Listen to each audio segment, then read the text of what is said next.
There are nights when life feels like a long, wet street quiet, cold and lonely. But sometimes, in the most unexpected moments, a small flicker of connection can light a path back to healing. Today I want to share a story with you. It's about heartbreak, rain, and a phone call that changed everything.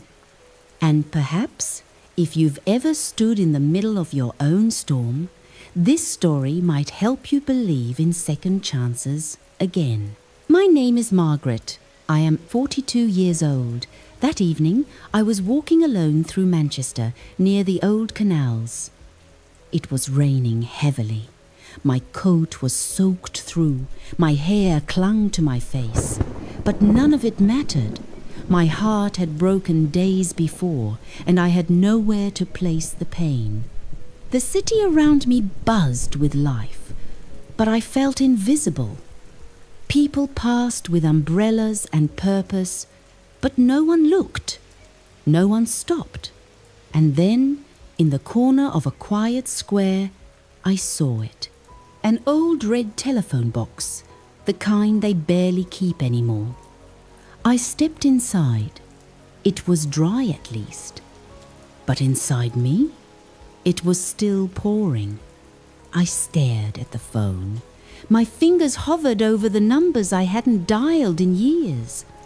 I told myself not to, but my heart overruled my mind.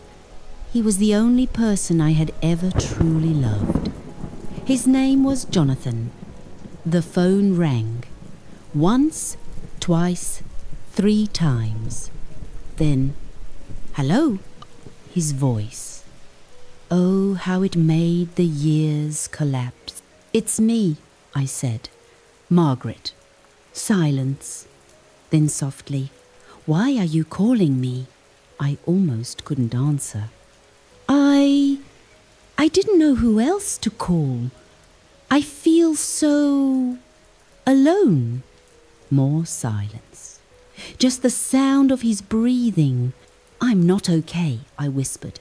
Where are you? He asked. In a phone box. Near Piccadilly. It's raining. He didn't reply. I waited, heart hammering. I miss you, I said. I could hear the rain hitting the glass like a drumbeat. And then his words, do you want me to come? I hesitated. My mind screamed caution. My heart whispered yes. Will you come just to see me? I asked. Yes, just to make sure you're okay. I waited in that tiny booth, soaked, trembling, and somehow hopeful. And then, through the silver curtain of rain, I saw him, Jonathan. Same dark coat, same tired eyes. Still kind, still soft. Margaret, he said, gently opening the door. I didn't run. I didn't speak. I just looked at him. You came, I whispered.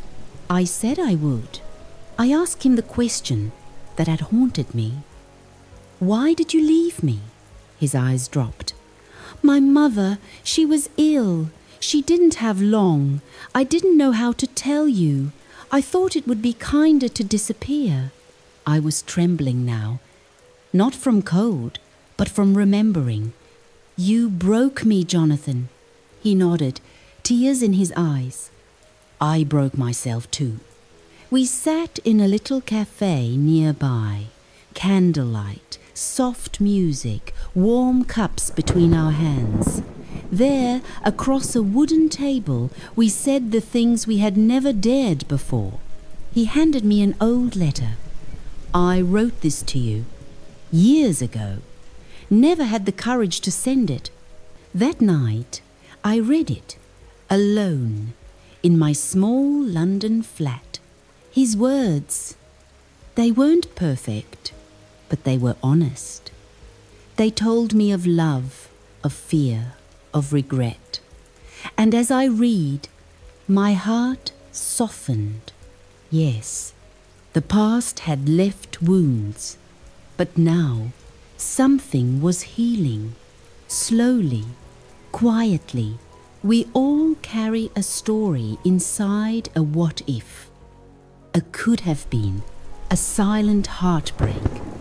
But sometimes, one honest moment, one brave call, one shared tear can begin to stitch the soul back together.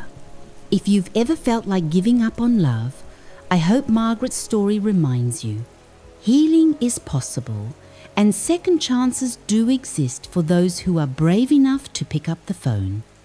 If this touched you, do consider liking, subscribing, or sharing. Someone you know might need this tonight. Until next time, take care of your heart, it's stronger than you think.